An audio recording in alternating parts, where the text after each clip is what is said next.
Hey, let's talk about how to make a remix in Reason. We're going to start with some stems. These are the pieces of a song that are broken apart into separate tracks. I am just going to grab all these and import it into my song. And these are from Zed's I Want You to Know featuring Selena Gomez. And now you need to know what tempo these were all recorded at. Reason will take all of your stuff and stretch it to whatever tempo you want, but it's good to start from the original tempo and then you can change it to whatever. I happen to know that these were at 130 beats per minute. So if we take a look at all this stuff, this is everything in the song all mixed together at once. It's going to sound like a huge mess of sound right now. But we can solo each of these and see what they are.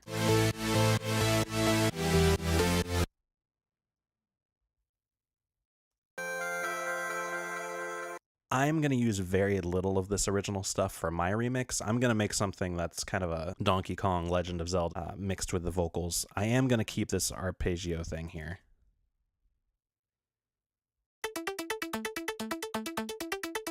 So when you're first starting out, you might just want to keep these all and keep your tracks muted while you're figuring out which pieces you want to use.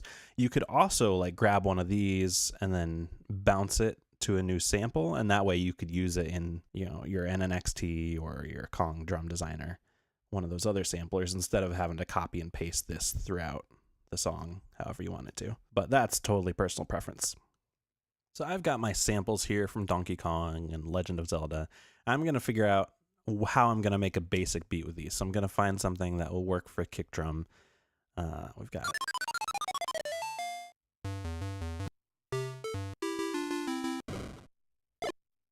So I think I'm going to use this bomb as my original kick drum.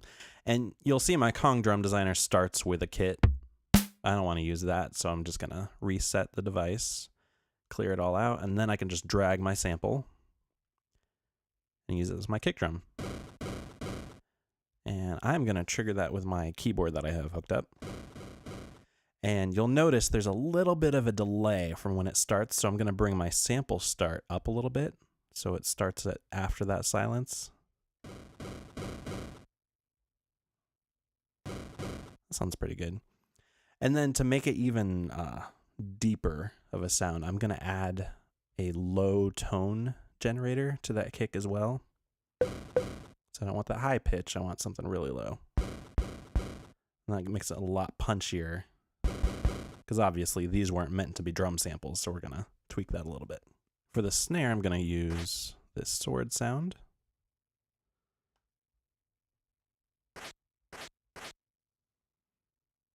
And again, I'm going to move my sample start up a little bit.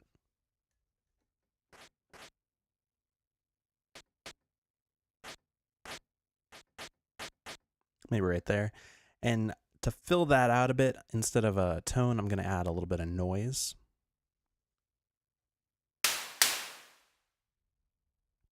And bring that level down a bit. But that just gives it a sharper attack. So already I've got a nice kick and snare. And we can fill that out with some of these other samples. One thing that I can't get enough of in remixes is the vocal stutter effect. I love it. I know a lot of people think it's overdone, but oh well. So if you want to do that, all you need to do is grab your razor tool with our vocal track here, and you can either snap to 30-second notes or 16th notes. We're going to go ahead and do 30-second notes here. And let's find a part that we want to stutter. And I'm going to switch between my selection tool and my razor tool really quickly. So Q is for that, and R will go to my razor tool. I'm slipping. So I want that slipping. Slipping. Slipping. So I'm going to cut it right here. I'm going to take that one little slice right there and copy it. And I'm going to paste it before it. So we get that sissa slipping. Slipping down a chain reaction. And Maybe here I go. here And this one I'm going to do 16th notes. Give it a little bit more pronounced effect. and here I go, here I There we go. go.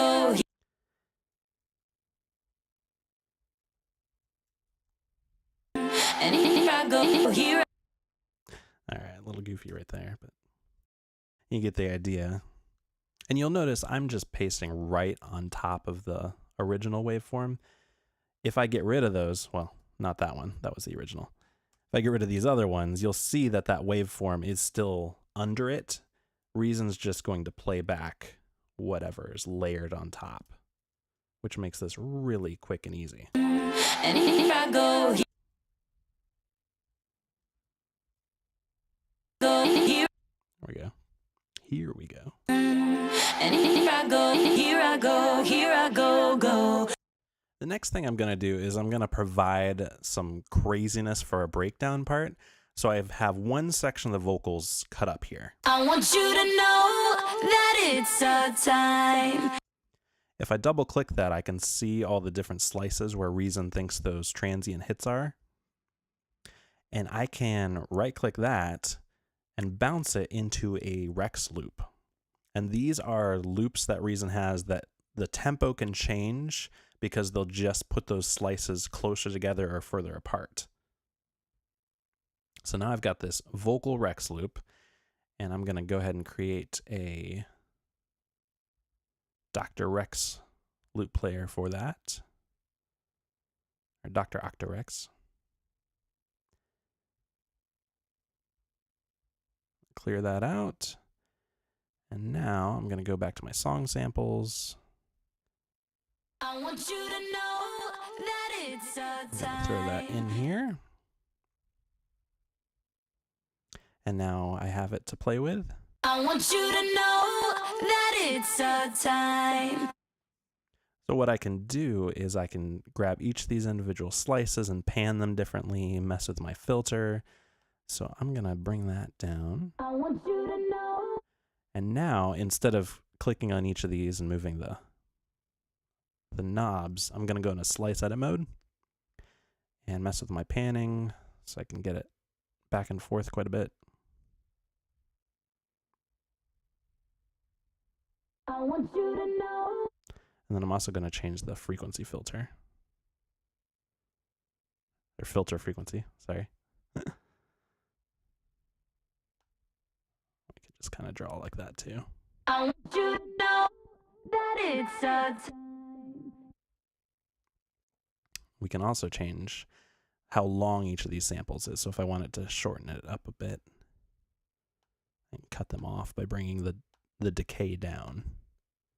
And that way they won't play all the way to the end. They'll be cut off a little more stuttery. I want you to know that it's a time. I want you to know that it's a. All right, one more fun thing to do with our Dr. Octarex is if I pull my LNR bars, so I just have one measure of stuff here, I can copy this loop to the track. And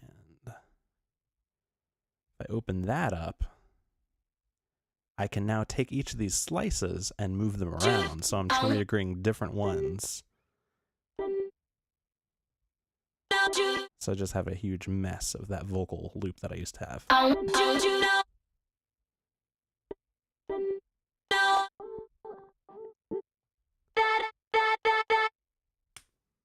Or I could even draw in my own.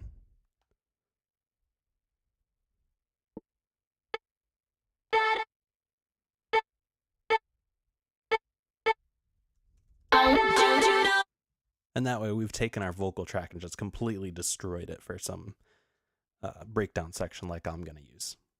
I love coming up with my own synthesizer sounds, even if they're really simple. Like for a chiptune kind of sound, we're going to keep really basic waveforms. But one thing we can do to really emphasize that chiptune sound, like chiptune stuff was programmed. It was very mathematical and creative. It wasn't like live performances that were played in. So something that they would often do is have really quick arpeggios or octave jumps. So that's what I'm going to do. I've got the preset patch here. So I'm going to reset the device. And then I want to keep my sawtooth waves here. But I'm going to switch one of them to a higher octave. So now I've got both of them in there, but I'm going to switch my mix so I'm only hearing the first one. And then I'm going to turn my LFO on by bringing the amount up. And I want it to be a hard switch between the two different octaves. And to do that, I'm going to have it affect the mix. So if I bring my destination to mix, and then I also want this to be synced to the rhythm of the song, not just an arbitrary millisecond value. And let's go with quarter notes. And there we go. Oops.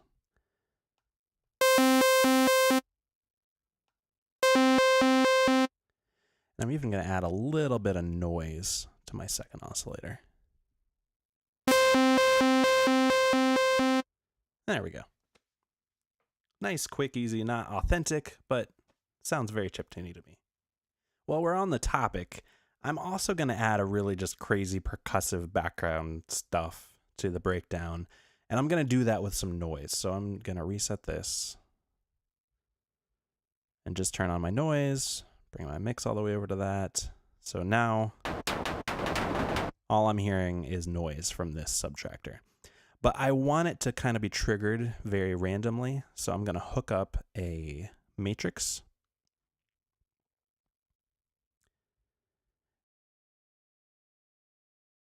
And I really don't care what the rhythm's going to end up being. So I'm going to randomize a pattern. And this is going to provide random notes, random velocities, and also random curves. So if I flip this over, I can see that this is going to trigger my subtractor, and it's just doing noise at random times. So if I hit play, I get a pretty nice rhythmic pattern just for random stuff. I am going to do a little bit more to this though. So let's run it through one of my favorite effects, the alligator filter gate. And now it's going to add even more of a rhythm by opening and closing the three bands, a high band, mid band, and low band. So if I hit that run,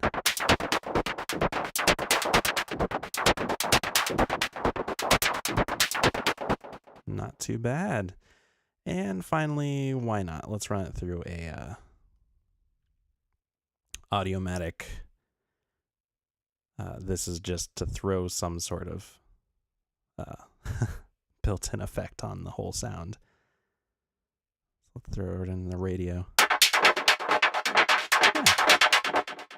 Works pretty well, and there we have an instant breakdown percussive loop. Didn't have to program any drums at all. If you'd like to hear how my remix ended up, please check out this link. If you're interested in more music production tips, I've got a whole course on producing music in Reason. If you'd like to see more of these kind of videos on YouTube, just subscribe to our channel, Okie Doke Studios. I hope this has been helpful. Thanks for watching.